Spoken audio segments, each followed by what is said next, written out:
हरे कृष्णा, राधे राधे। आप सभी का दिन शुभ और मंगलमय हो। आज की वीडियो में सुनिए चैत्र मास में सुनी जाने वाली देवी भागवत पुराण का आज का अध्याय। भगवान शिव बोले, एक बार की बात है, जगत की सृष्टि करने वाले ब्रह्मा ने दक्ष प्रजापति को हर्षित करते हुए उनसे कहा, पुत्र, मैं तुम्हारे कल्याण की एक बात बता रहा हूँ, तुम उससे सुनो। साक्षात भगवान शिव ने परमा पूर्णा प्रकृति की आराधना की तथा उन्हें भार्या बनाने के विचार से उनसे प्रार्थना की। इस पर उन प्रकृति ने वह बात स्वीकार कर ली। अतः वे महेश्वरी कहीं न कहीं जन्म लेकर उन शिव को पति के रूप में अवश्य प्राप्त करेगी, इसमें मुझे कोई संदेह नहीं है। वे प्रकृति जिस प्रकार आपकी पुत्री के रूप में उत्पन्न होकर शंभु की भार्या होवे, इसके लिए आप अति कठोर तपस्या के द्वारा भक्ति पूर्वक उनकी प्रार्थना कीजिए। वे इस लोक में भाग्य से जिसकी पुत्री के रूप में उत्पन्न होगी, उसका जीवन सफल हो जाएगा और उसके पितृगण भी धन्य हो जाएंगे। अतः इस जगत में उत्पन्न माया रूपिणी लोकवंदा उन जगदम्बिका को पुत्री रूप में प्राप्त कर आप अपना जन्म सार्थक कीजिए। दक्ष बोले, पिताजी, मैं आपकी आज्ञा से निश्चित रूप से वैसा ही प्रयत्न करूंगा जिसमें वे साक्षात प्रकृति रूपा जगदम्बा मेरी पुत्र के रूप में जन्म ले। भगवान शिव बोले, ब्रह्मा जी से ऐसा कहकर दक्ष प्रजापति अति शीघ्रता से क्षीर सागर के तट पर आकर जगदम्बा की आराधना करने लगे। मुनिवर, उन्होंने उपवास इत्यादि तत्पश्चात से भगवती की आराधना करते हुए 3000 दिव्य वर्ष बीत गए। उन्होंने उपवास इत्यादि तप चरण से भगवती की आराधना करते हुए 3000 दिव्य वर्ष बिताए। उसी प्रकार की तपस्या में रत दक्ष के सम्मुख भगवती शिवा प्रकट हुई।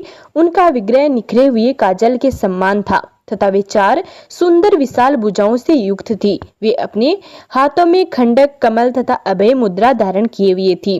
उनके नेत्र नील कमल के दल की भांति सुशोभित थे। उनके दांत अत्यंत मनोहर थे। वे सुंदर मूंडमाला से विभूषित थी। वे दिशा रूपी वस्त्र धारण किए हुए थी। उनके बाल खुले हुए थे। वे अनेक विध मणियों से शोभा पा रही थी। सिंह की पीठ पर सवार थी और मध्यकालीन सैकड़ों सूर्य की प्रभा के समान प्रकाशमान थी। उन्होंने दक्ष से कहा, वत्स, तुम मुझसे क्या याचना कर रहे हो? प्रजापति, तुम्हारे भाव से प्रसन्न होकर मैं तुम्हें शीघ्र दूंगी। दक्ष बोले, माता, यदि आप मुझे निष्पाप दास से प्रसन्न हैं, तो आप मेरी पुत्री के रूप में मेरे घर में जन्म लीजिए। महादेवी जी बोली, मुझे पत्नी के रूप में प्राप्त करने की कामना से शंभु ने पूर्व काल में मुझसे प्रार्थना की थी। वह प्रार्थना मैंने पूर्व में स्वीकार कर ली थी। अब मुझे कहीं जन्म लेना है। अब मैं आपके घर में जन्म लेकर शंभु की भार्या बनूंगी। मैं साक्षात प्रकृति स्वरूपिणी भगवती पूर्णा आपकी इस तपस्या से प्रसन्न हूँ। स्वर्ण तुल्य गौर अंगों से युक्त विग्रह वाली मैं आपकी कन्या होऊंगी। सुंदर शरीर वाली तथा सौम्य रूप वाली मैं तभी तक आपके यहाँ रहूंगी जब तक आपकी तपस्या का पूर्ण क्षीण नहीं हो जाता। पुनः तपस्या का पुण्य क्षीण होने पर जब आपके द्वारा मेरा अनादर होगा, तब मैं इसी तरह का विग्रह धारण कर अपनी माया से स्थावर जगमय संपूर्ण जगत को विमोहित करके अपने धाम को चली जाऊंगी। भगवान शिव बोले, मुनि श्रेष्ठ, तीनों लोकों की जननी तथा उत्तम गुणों वाली प्रकृति देवी दक्ष से ऐसा कहकर उनके देखते ही देखते अचानक अंतर्ध्यान हो गई। और इसके बाद प्रजापति दक्ष भी अपने घर जाकर ब्रह्मा जी से उस वरदान के विषय में बताया जिसे जगदम्बा भगवती ने प्रसन्न होकर उन्हें दे दिया था। तत्पश्चात उन आदा सनातनी पूर्णा प्रकृति ने जन्म लेने के लिए सर्वगुण संपन्न दक्ष पत्नी के गर्भ में प्रवेश किया। तदंतर दक्ष पत्नी प्रस्तुति ने शुभ दिन में एक कन्या को जन्म दिया। वह कन्या प्रकृति स्वरूपिणी भगवती पूर्णा ही थी। उस कन्या के अंग गौर वर्ण के थे। करोड़ों चंद्रमा के समान उसकी आभा थी। खिले हुए कमल के समान उसके बड़े बड़े नेत्र थे। वह 8 भुजलताओं से सुशोभित थी और उनका मुख अति सुंदर था। उस समय आकाश से फूलों की वर्षा होने लगी। सैकड़ों दुंदुभियां बज उठी और दिशाएं अत्यंत स्वच्छ हो गई। तब पुत्री का जन्म सुनकर दक्ष प्रजापति वहां आ गए और उस कन्या को देखकर अत्यंत प्रसन्न मन वाले उन दक्ष ने बंधु बांधवों के साथ महान उत्सव आयोजित किया तथा 10वें दिन उस कन्या का नाम सती ऐसा कहकर नामकरण किया। वह कन्या वर्षाकालीन मंदाकिनी की भांति प्रतिदिन बढ़ने लगी और शरदकालीन चंद्र ज्योतिनी के समान दिव्य क्रांति से सुशोभित होने लगी। प्रजापति दक्ष एक बार सुंदर मुख वाली उस कन्या को विवाह योग्य देकर अपने मन में उनके विवाह के लिए विचार करने लगे। यह कन्या किसे प्रदान करनी चाहिए, अथवा यह तो स्वयं परा प्रकृति है। जो अपने वर हेतु पहले से ही वचनबद्ध है, इसलिए वह बात मेरी पूरी तरह बहुत प्रयत्न करने पर भी किसी प्रकार अन्यथा नहीं हो सकती। जिन शिव के अंश से उत्पन्न रुद्रगण मेरी आज्ञा का अनुगमन करते हैं, उनको बुलाकर यह रूपवती कन्या देने योग्य नहीं है। इसलिए शूलधारी शिव को बिना आमंत्रित किए श्रेष्ठ देव, दैत्य, गंधर्व और किन्नरों की एक शिव शून्य सभा बुलाकर मुझे स्वयं वरोत्सव यज्ञ का आयोजन करना चाहिए। तब वही होगा जो विधि का विधान होगा। तब अपने मन में भली भांति ऐसा निश्चय करके मनस्वी प्रजापति ने सभी देवताओं तथा असुरों को बुलाकर बिना शिव के ही सभा का आयोजन कर दिया। सती के उस अद्भुत तथा मनोहर स्वयंवर में देवताओं और दैत्यों तथा मुनींद्रों की क्रांति से वह सभा भी अत्यंत सुशोभित हो रही थी। वह सभा सूर्य के अदृश्य तेजस्मयी और चंद्रमा के समान क्रांतिमती होकर सुशोभित हो रही थी। मुनिवर दिव्य माला और वस्त्र तथा प्रभामय स्वर्ण के मुकुट धारण किए हुए श्रेष्ठ देवगण उस सभा में विराजमान थे। मणियों तथा स्वर्ण सजाए गए उनके रथों, घोड़ों और हाथियों एवं विभिन्न वर्णों के ध्वजों, शस्त्रों तथा पताकाओं, इन सभी से सुसज्जित वह दक्षपुरी क्रांतियुक्त होकर शोभा पा रही थी। सैकड़ों हजारों नगाड़े, मृदंग और ढोल बजने लगे। उस ध्वनि से सारा आकाश गूंज उठा। उस सभा में गंधर्वगण मनोहर गीत गा रहे थे और सैकड़ों हजारों श्रेष्ठ अप्सराएं आनंदित होकर नाच रही थी। इसके बाद प्रजापति दक्ष ने शुभ समय आने पर त्रिलोक के सुंदरी उस कन्या सती को सभा में बुलाया। मुनि श्रेष्ठ, मनोहर तथा क्रांतियुक्त स्वयं सती परम प्रसन्नता पूर्वक वहां उपस्थित हुई। वह सौंदर्य की प्रतिमा के समान सुशोभित हो रही थी। इसी बीच सर्वश्रेष्ठ महेश्वर नंदी पर सवार होकर वहां आ गए और अंतरिक्ष में स्थित हो गए।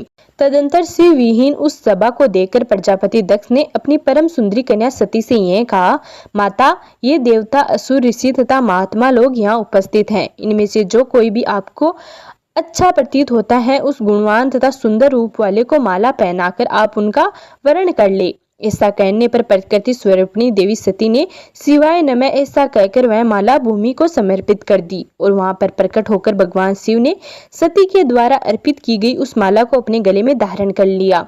रत्नों से विशुभित समस्त अंगों वाले, सैकड़ों चंद्रमाओं के समान प्रभा वाले दिव्य माला तथा वस्त्र धारण करने वाले, दिव्य गंधर्वों से लिप्त शरीर वाले, खिले हुए कमल के समान 3 सुंदर नेत्र वाले दिव्य रूपधारी भगवान सदाशिव सती के द्वारा प्रदत्त उस माला को धारण कर प्रसन्नता पूर्वक सभी देवताओं के देखते देखते उस स्थान से सहसा अंतर्ध्यान हो गए। मुनि श्रेष्ठ, सती ने महेश्वर को माला अर्पित कर दी थी।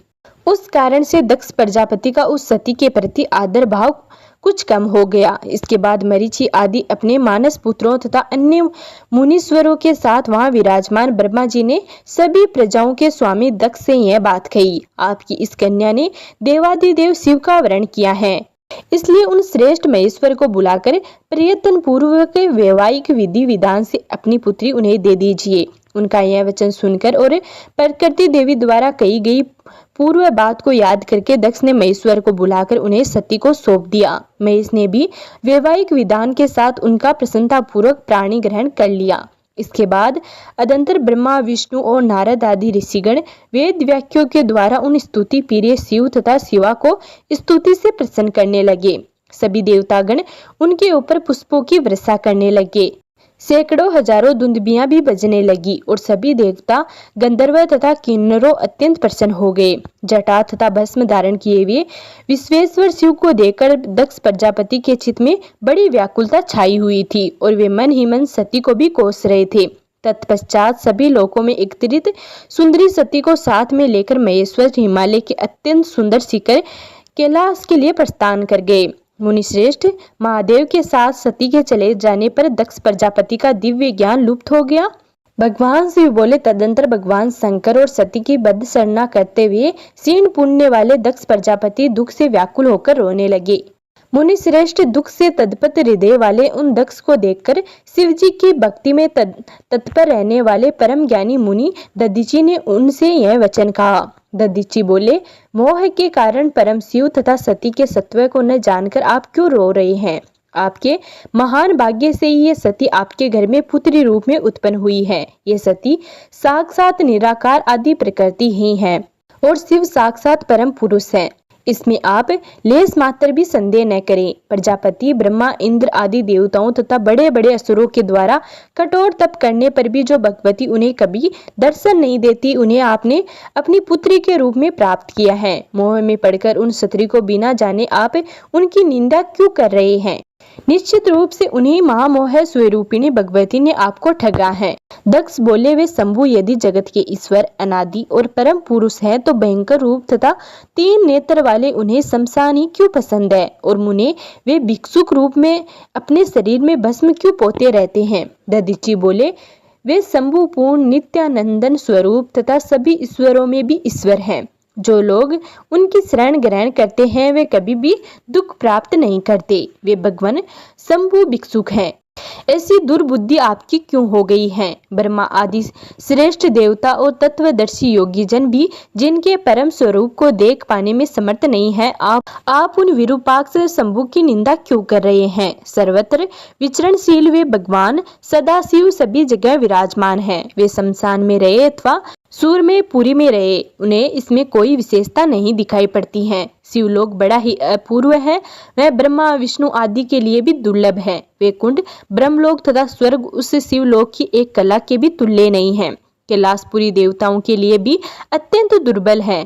अनेक देवताओं से सुशोभित तथा कल्प वृक्षों से युक्त नंदन वन से घिरी हुई स्वर्ग के अधिपति इंद्र की पूरी अमरावती भी उस शिवलोक की 16वीं कला के भी बराबर नहीं है। मृत्युलोक में भी वाराणसी नगरी नामक उनकी एक परम रमणीय पुरी है, जो मुक्ति प्रदान करने के कारण मुक्ति क्षेत्र कहलाती है। जहाँ ब्रह्मा आदि प्रधान देवता भी मृत्यु की अभिलाषा रखते हैं, तो फिर मानव आदि प्राणियों की बात ही क्या? वह परमात्मा शिव की ऐसी दिव्य पुरी है।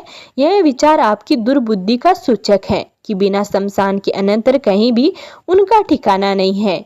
ऐसे सत्य स्वरूप त्रिलोकीश्वर देवादिदेव भगवान सदाशिव और साक्षात ब्रह्मा स्वरूपिणी महेश्वरी सती की भी निंदा आपको अज्ञानवश कभी नहीं करनी चाहिए।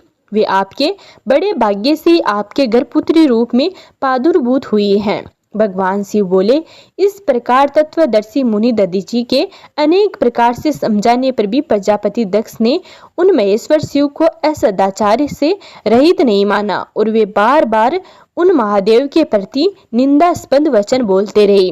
नारद, वे प्रजापति दक्ष पुत्री सती को उलाहना देते हुए ऐसा कहकर रोने लगे, हा वत्से सती पुत्री, तुम मेरे प्राण के समान हो। मुझे शोक समुद्र में निगमन करके मेरा परित्याग कर तुम कहाँ जा रही हो? बहुमूल्य प्रियक पर संयन करने योग्य सर्वांग सुंदरी पुत्री, कुरुपति के साथ तुम संसान भूमि में कैसे रहोगी? उनका यह वचन सुनकर मुनि श्रेष्ठ दधीची ने अपने हाथ से उनके नेत्रों के आंसू पोंछते हुए तथा प्रिय वचनों से उन्हें सांत्वना प्रदान करते हुए पुनः कहा, ज्ञानियों में श्रेष्ठ प्रजापति, आप मूर्खों की भांति क्यों रो रहे हैं? महात्मा, देवेश्वर शंभु को समग्र रूप से जानकर भी आपका अज्ञान नष्ट नहीं हुआ। यह बड़े ही आश्चर्य की बात है। पृथ्वी पर, जल में, आकाश में और रसातल में भी जो नर तथा नारी रूप प्राणी है, वे सभी उन्हीं दोनों के स्वरूप में उत्पन्न है। ऐसा आप पवित्र मन से समझ लीजिए। प्रजापति, आप इन महेश्वर को यथार्थ रूप से साक्षात अनादि परम पुरुष के रूप में जान लीजिए और इन सती को त्रिगुणात्मिका चिदा स्वरूपिणी परात्पर प्रकृति के रूप में ही समझिए। इन परात्पर सती को भाग्यवश अपनी पुत्री रूप में तथा विश्वेश्वर शिव को उनके पति के रूप में प्राप्त करके भी यदि आप अपना सौभाग्य नहीं मानेंगे, तो विधाता के द्वारा ठगे गए आपको बहुत असनाप होगा। प्रजापति, इस सच्चाई को सुनो। शोक से व्याकुल तथा कल्याण की इच्छा रखने वाले तुम सती को प्रकृति के रूप में तथा शिव को परम पुरुष रूप में जान लो। दक्ष बोले, मुनिवर, आप यह सत्य कह रहे हैं कि मेरी पुत्री सती प्रकृति रूपा है और शिव ही सनातन पुरुष तथा तीनों लोकों के ईश्वर हैं। मुनि श्रेष्ठ, यह वचन भी मेरी बुद्धि दृढ़ता पूर्वक वैसा नहीं हो पा रही है कि मैं ईश्वर से बढ़कर दूसरा देवता नहीं है। सत्य बोलने वाले ऋषिगण भी यद्यपि यही कहते हैं, फिर भी शंभु ही सर्वश्रेष्ठ देव है, ऐसा मेरा निश्चय नहीं है। मुने, मैं जिस लिए शिव की निंदा कर रहा हूँ उसका कारण सुनिए। पूर्व काल में जब मेरे पिता ब्रह्मा जी ने प्रजाओं की सृष्टि की, तब 11 रुद्रों का प्रादुर्भाव हुआ था। भगवान शरीर वाले वे सभी रुद्र महात्मा प्रचंड पराक्रमी विष्णु रूप वाले तथा क्रोध के कारण लाल आंखों वाले थे।